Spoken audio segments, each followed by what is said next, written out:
Hello, my name is Jacob. I'm originally from Sydney, Australia, but live in Vancouver, Canada, and this is my CS50 final project. So I decided to make a skatepark locator, kind of similar to a general store locator. So this is just a standard login screen where you can enter your username and password to log in, but you can also register an account this way by clicking on register, and we can enter a username.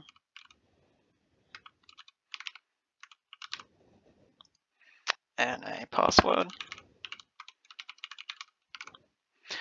If the passwords you enter don't match, it'll throw you an error message this way via a Bootstrap navigation alert.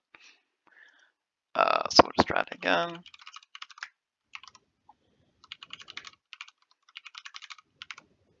And register to log in. When you register, you're greeted with another notification as well. So this is the basic index page with the map and the nav list on the left. You can navigate to any of the park options by clicking on the markers directly. The marker colors also change when you click on them and change back when you click off them. You can also navigate by clicking on the list items on the left themselves as well to navigate over the map. And this is all running on some JavaScript that I wrote on the front end to get all this working. Each user has their own unique list of parks they can save to their own list to be referred to later. You can do that by clicking on the Add on the Save Parks button here. And we'll just add a few parks for this user's login to their saved list. And every time you click one of these buttons, it sends an asynchronous request via Ajax to my Python backend, which then updates my SQLite database with the information all stored in there. And it does the entire process by not refreshing the whole web page at all. So if we inspect the page and go to the console, so if you click on it, add to my parks button, it'll send out the request to my backend and then send back a message as well. If you try to click on a button twice, it'll send you back an error message saying you've already saved that to your saved parks. And if you want to see our saved parks, we just click on the My Parks, and we can see a list of all the parks that we saved here. Again, there's another button. You can remove the parks from your saved park by hovering your mouse over the button, just removing it. It'll give you a notification saying that's been removed from your saved parks. Also, from here, you can click on a button to go to the reviews or back to the map. Click on this to go back to the map. It'll automatically click on that div and scroll to that option in the map.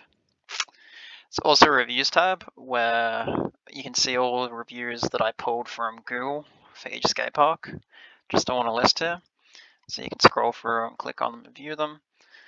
You can also search the reviews by their title. So say if we wanted to not have to scroll down the whole list of parks and we just wanted to see Confederation Skate Park, we could just go to the top here and just type in yep, like that, and it searches that dynamically with the search bar at the top there. And I implemented that as a front-end search also, just using some JavaScript logic that I wrote.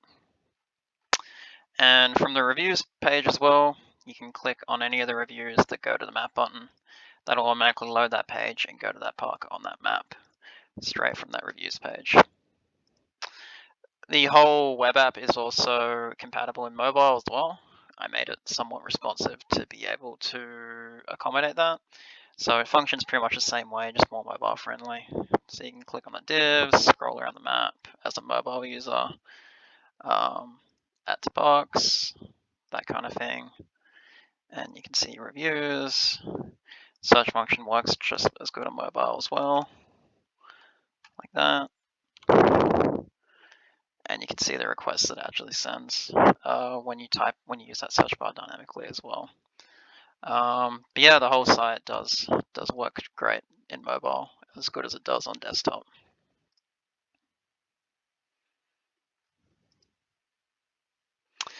Yep. So it's pretty much all of the features in the web app itself. Looking at the code that runs on the back end, I automated the creation of a database using some just basic Python scripting like this.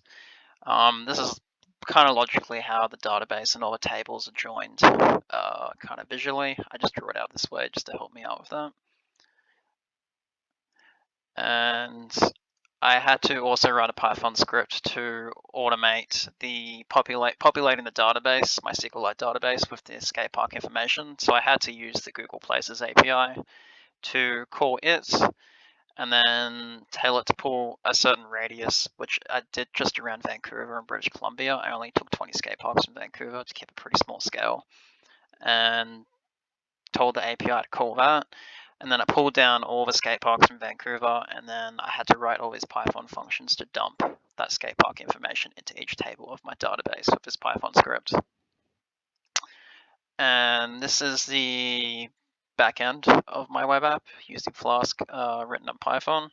So these are just all the app routes, all that kind of stuff, all the requests that get sent asynchronously from Ajax back to my backend, and get returned as JSON, and some of these app routes, like this one, the park call, and it sends like that notification back. It does that all asynchronously, but I wrote all this in Python as well. And got my index HTML, which has a map on it, and I had to use some JavaScript just to render the map itself, and also pass it in the markers with Ginger. That I got that information from the backend, from the information I pulled from the Google Places API, and just like some more logic on how my map and how the markers and how clicking on the divs and all that kind of stuff works just in this JavaScript, just kind of embedded into my index HTML here. And just got the myparks HTML, using some more Ginger and HTML to logically pull the information and render it into the divs properly. Same thing for the reviews. Have the search bar up here. Some more nested kind of Ginger and HTML just to render the information for the reviews from that SQLite database properly. And I have a bunch of additional. My JavaScript is all done in separate files. So like this is a JavaScript I had to write to render the map errors correctly. JavaScript when you click on divs, so they highlight. The JavaScript for when you delete a park has to send that asynchronous Ajax request back to the server with all that information, then send it back to the front end. So this is all done by me in separate JavaScript files, about 9 JavaScript files in total, just with a fair bit of logic there as well.